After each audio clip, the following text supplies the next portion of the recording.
morning. Thank you. I've just returned. Yeah, I said that if people say, well, there's got to be no violence in order for this to be a successful experience, and it's not going to happen. All that does is give the power of, a handful of murderers to determine success. Obviously, we'd like violence to go down. To hear that their efforts are appreciated in doing hard work. Our policy is stand up, stand down. As the Iraqis stand up, we'll stand down. But if we stand down too soon, it won't enable us to achieve our objectives.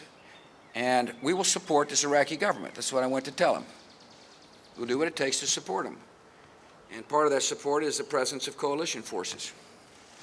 The Prime Minister, I think, would say reconciliation. And my message to the Iraqis is we're going to help you succeed. My message to the enemy is don't count on us leaving before we succeed. My message to our troops is we support you 100%. Keep doing what you're doing. And my message to the critics is that we listen very carefully and adjust when needed to adjust. This policy will be driven by the people on the ground. Those are the folks who are going to ultimately make the recommendation that I'll accept.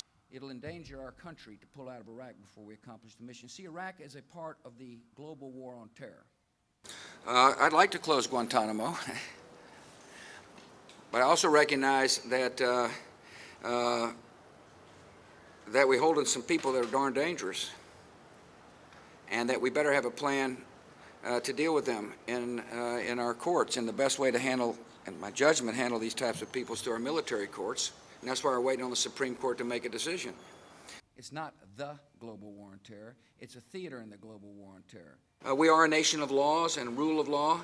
These people picked up off the battlefield, and they're very dangerous. And so we have that balance between customary justice, the typical system, and one that will be done in the military courts. And that's what we're waiting for. Eventually, these people will have trials, and they will have counsel, and they will be represented in a court of law.